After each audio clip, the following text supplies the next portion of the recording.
everyone, Matt here on another edition of Ask Ron. Ron, how are you doing today? Good, man. Great weather down here in Florida. Beautiful days. That's right. It doesn't get much better than that shirt either. Like that shirt, eh? I do. I Big thought I'd fan. be a little colorful today. Got to spice it up sometimes. All right, we have a few questions, so let's go ahead and jump right on into it. The first one we have is from Mario up in the British Columbia. Mario says, beautiful area. Beautiful area. That's right. Mario says, how do you find boots on the ground to do terms deals remotely? I'm in Canada and wholesale in Georgia. I want to start doing terms deals. Well, I think what you're saying is you want to market in Georgia from British Columbia, and you want somebody in Georgia to go see the house for you, I guess. Well, that's one reason why when we do our boot camps, I encourage people to network with each other and grab their information and build their own network across the nation, or nations in your case. And that would help. If you haven't done that, then you can go on Craigslist under gigs and advertise for somebody to go look at a house for you or whatever. And you will certainly get responses on that. You can also call a realtor in your area. You probably shouldn't do this till you get a house under contract, so you got something to discuss. But just tell them, if you're going to wholesale it, though, you don't need a realtor. But you can always call realtors and ask them what they want. It's not going to cost you much to do that. But this is all assuming you don't even have any relatives there that you can contact as well. So my question to you is, why did you pick Georgia from British Columbia? And then I'm guessing you have people already there that you may tap into, because they don't have to do much. They're not going to go out to the house and negotiate for you. That's not what they're going to do. They're just doing things like putting the lockbox on the house and maybe a little cleaning up the house or whatever it takes, because that's about all you need boots on the ground for. Maybe when you sell a house, maybe you can get them to put up a few signs directing people to the house. But honestly, just keeping an eye on the house and looking at the house before you close on it, if you're going to close. But if you're going to wholesale a house, none of that's even necessary. You don't need boots on the ground. Wholesalers around the country go online, they put properties under contract, they put them right back online and sell them for more than they paid for them. They never touch the house, they never see the house, have no idea what it looks like. They just put it under contract, and if it doesn't sell, nothing happens. If it does sell, then they get paid. So if you're going to wholesale, you don't need boots on the ground. In fact, most of the big wholesalers that I do 100, 200, 300 houses a year, they're in multiple cities because they have to be to do that many houses. And some of them have boots on the ground there, some of them don't. So nothing to lose if it doesn't sell. That's right. All right. The next question we have is from Julie in Missouri. Okay. Julie says, hello, I am new and eager to get started. I've been watching all the video trainings and purchased quite a bit already. I was wanting to know about Vive, and can I use it to get a mentor in a VA? You can use it to get a mentor, not to get a VA, because a VA is an ongoing thing. That's like paying your phone bill every month. How do you do that? As you go and you pick, it's $105 for 5 hours, $200 for 10 hours. You just buy that as you need it. But as far as mentoring, absolutely, you can use the Vive card, and that's the way a lot of people actually buy mentoring. So get a hold of our office and discuss it with them at 800-567-6128. That's right. All right. There you go, Julie. Also use it for the boot camp. In fact, I'm going to be in Raleigh next week, starting on Tuesday. And honestly, you can't get mentoring unless you are signed up for or have been to the 4-day Quick Start School.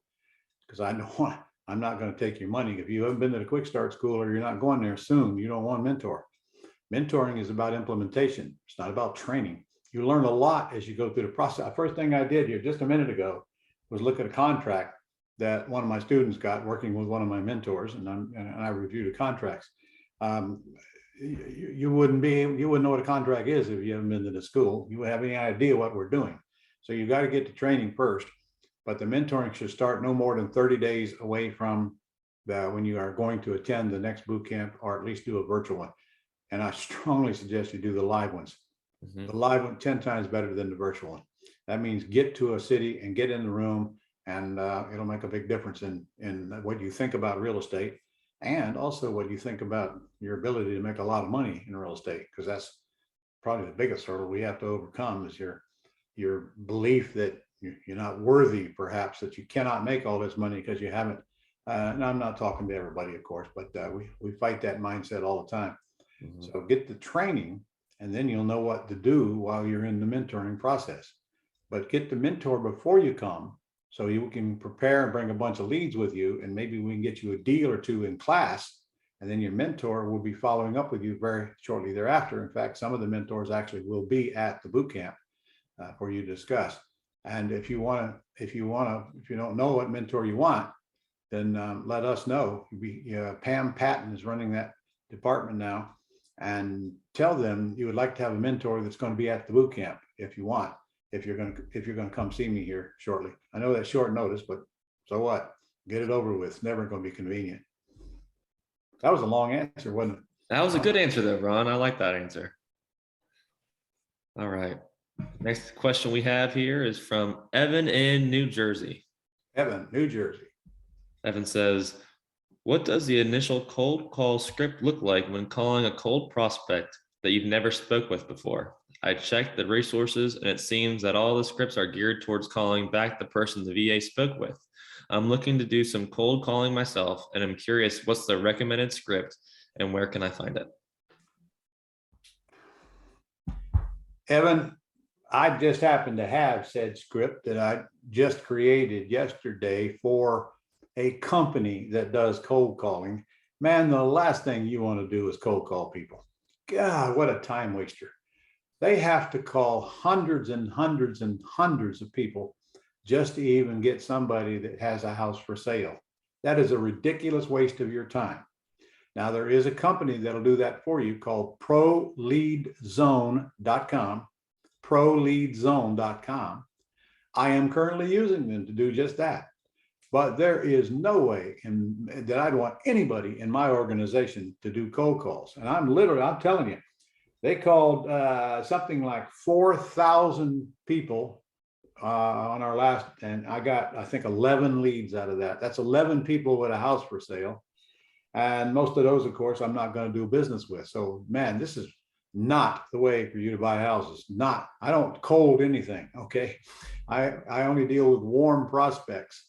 So that means that the VA is only calling people that have a house for sale online. That's not cold calling. That's answering their ad.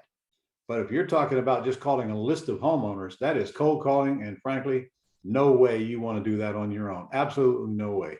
I mean, you'd be better off driving around looking for ugly vacant houses or FSBO signs with a little bit of that time that you're going to waste on cold calling and target people that have a house for sale, for crying out loud. There's too many ways for you to do business. Cold calling is not one of them. You're going to be doing the closing call after the VA gets the information on the house. But I mean, if you want to go find some FSBO signs now and call them until you get that out of your system, that's a whole lot better use of your time than just cold calling people you don't even know have a house for sale. But the fact, if you're going to do that, then you're going to use my property information sheet, which is the script. You just start by, see, you have a house for sale. Can I get a little information on it? And you go right, fill out the property information sheet. And then from there, you go right to the closing call, where you're trying to get the big 3 questions answered, which is price, down, and monthly payment. And I shouldn't even be doing that without some training, because you'll make a mess out of it. So it actually comes back to, come see me at Quick Start, guys. I know I keep repeating that, but I'm not here to sell Quick Start, but I'm telling you, to try to do this business or any other business without getting the proper training is an effort in futility and has a very slim chance of success. The frustration and the mistakes you make and the language you use and how you handle yourself is going to destroy your ability to get deals if you don't get some training on how to do that. Like any other business, you don't go start a restaurant if you've never owned a restaurant without learning what happens behind the scenes. You don't go buy any business without getting into the back and what's going on and getting some training. And that's why most businesses fail. They think they know how to run a business. They don't. Okay. They might be a good cook, and now they want to own a restaurant. But running a restaurant, trust me, I've had 6 of them, has nothing to do with being a good cook. All right. It's a totally different skill set. But if you want to learn real estate, come to the man that can teach you how to do it, and has taught most of the other people that want to teach you how to do it. And you better get here quick. Geez, look at this gray hair right here. I don't know how long I'm going to be able to personally do this. Quick Start Real Estate School. Look it up, come see me, and then get in the system and get a mentor. And that's 6 months with a mentor will guide you right through all of your deals. I'm sitting here, I got 2 different deals I'm working on this morning that students have sent to mentors, and one of them is under contract. Now we're looking at the closing package, and another one is about to go under contract, and I got 2 more that came in yesterday.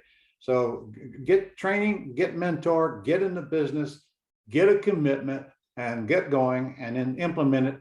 And a lot of the implementation will be done before you even get to the boot camp, much less after, because we got all the systems in place for you. There's not much for you to do in this business, but you got to do the right things, and you got to say the right things. Another long answer. Yeah, but another good one too.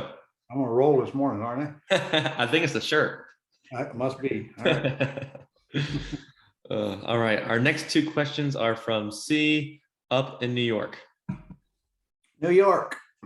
C says, I have been looking at the Long Island market, and have noticed a strange and not that uncommon list prices increasing. For example, a house listed in February of this year for $500,000 and is now listed at $539,000.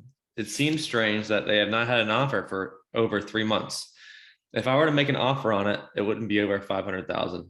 What would you think about this, Ron?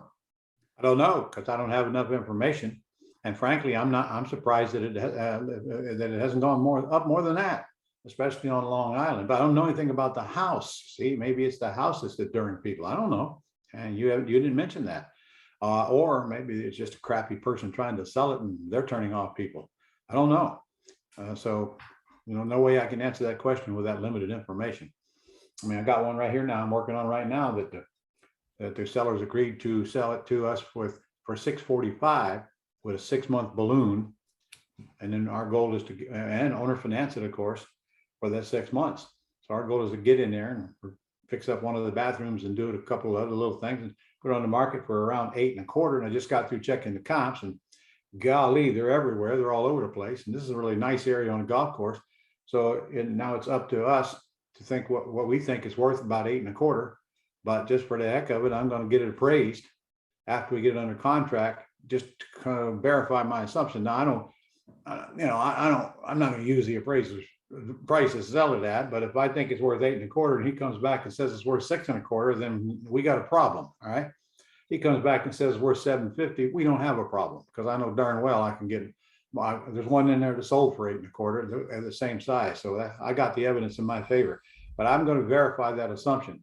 And you didn't tell me what you wanted to pay for this house or how you wanted to pay it. So I don't know how to further discuss it. When you guys submit these questions, pretend that you're on the other side answering it, not the one that wrote it, and pretend that the person that's answering it absolutely know nothing about the situation. You got to give me more facts for me to answer your question. And by the way, that includes the math. If you don't give me the math, how do you expect me to respond? You give me no clue what you're paying for this house.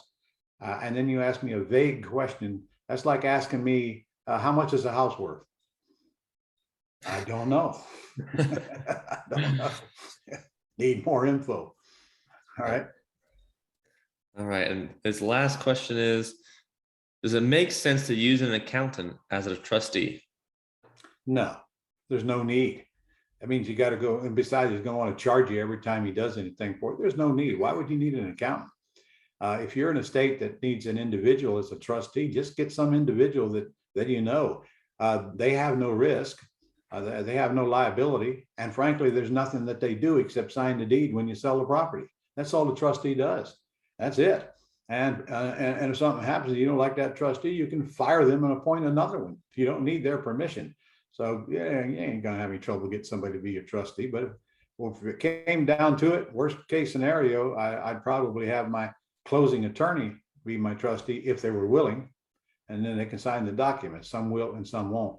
But remember, you got to pay these folks. You don't have to pay these people, you know. You must have a brother or a sister or a relative or a friend or somebody to be the trustee. And if you don't, get out more and make some friends, man. Come to our events and build your network. You can have a trustee from one of them for sure. They There you understand. go. All right. Moving on to the next question. It's from Debbie out in California. Debbie said, I have friends that have a few clear properties who want to know how they can get a reverse mortgage on their residence so they can take a good portion of their money to invest it safely. My question for you is, should I arrange for them to put their money in e.g. Quest Trust, and will they or I, with their authorization, be able to direct their monies to loan out to my property, my project specifically? No, they can only contribute $6,000 a year to their IRA. They can't just take the proceeds of that house and dump it into their IRA. So that's not going to work. Now, that does not stop them from loaning you the money outside of their IRA, and you've given them a good rate of return on it, much higher. Well, if they're going to do a reverse mortgage, they're not even going to be making a payment. So you're literally creating an income stream for them if, in fact, you agree to pay them monthly payments. Truth is, if the money you're going to borrow is like to buy and rehab a house, it's short-term money anyway, and we don't make monthly payments. We just let the interest accrue. But at least they're getting the same rate of return on their money. So they probably will make a good private lender for you, but the IRA is not going to make any difference because they can't contribute enough to it to loan you the money. You can't just shove assets into your IRA. The only asset you can put in your IRA is money, and that's limited to $6,000 a year. Yeah, that's right. All right, we're down to our last question for the day, and it's from Mike up in Montana. Montana. I'm going to get up there sometime, spend some time up there. I know it's one beautiful state, and I haven't, to my knowledge, been there yet. I might have flew through it or something, or flew through it. I don't remember, but it's on my bucket list. Yeah, it's on mine. Just like I bet it's on Mike's bucket list to come to Florida. You know, I don't doubt it. All right, Michael, you got to do that. Don't come down here in the summer, man. It is hotter than hell down here in the summer. Okay, spring, fall, not summer. Yeah, it's already starting to get a little toasty. Yeah. All right. Mike says, I co-own my home with my wife. I would like to place my 50% interest of the home into a land trust and then place it into a will for my kids. How could I do that? I am the primary on the VA loan and on the title. Mike, I don't understand why you would want to do that, because you say you want to do your 50% interest. Why not just make you and your wife both beneficiaries of the trust, which is the normal thing to do? And I don't know about Montana. I don't know if it's a tenants by the entirety state or not, but you can Google that and find out. And if it's your residence, I don't even know if it's kind of protected like it is in Florida and Texas and a few other states. I don't know enough about Montana law, but I probably would need a little better explanation as to why you want to do your 50%.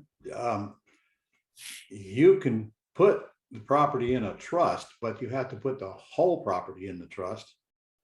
So that means I don't see how you can be a 50% owner as beneficiary without the other 50% owner named. And I don't know how to do that and have one outside the trust and one inside the trust. And now, frankly, I'm really clouding why you'd even want to do it. I think you're a little confused on why, and you got to be clear on why before you go doing any of that stuff. As far as leaving it to your kids, that's up to your estate plan. Has nothing to do with your trust. It does help prevent probate, but you need a living trust that decides what happens to all your assets when you're gone. And there may be one for you and there may be one for your wife, or you might have one that contains that for both of you, but you can have totally different direct instructions into your living trust. Each of you decide what goes where when that person dies. Usually if the husband dies, it goes to the wife, or vice versa. And then when both are gone, it goes down to the children and grandchildren, which is the way mine is structured. But I'm not sure whether you got a marital problem there or not, whether you want to go to your wife, whether you do or you don't. That's part of your living trust. And those are the questions that you answer in order to get that done. And you have no estate tax, you have no probate, and everything goes where you want it to go. And you got a lot of questions to answer. I'm going to tell you, that's going to be the hardest questionnaires you ever filled out, because you never thought of the questions that you're going to get presented with. We get Bob Bloom to do that for us out of Dallas. That's where I send all of my students. He builds the entire estate plan. And by the way, if you're I don't know if you're a master or not, but if you're not a master, you ought to investigate our master's program, because if you get into the masters, Bob Bloom will build your entire estate plan for you at no charge, because we pay for it. Okay, we pay for it. So you might want to call our office and talk about becoming a master. And then that comes with mentoring, some events and so forth. And it's an all-inclusive thing that we have.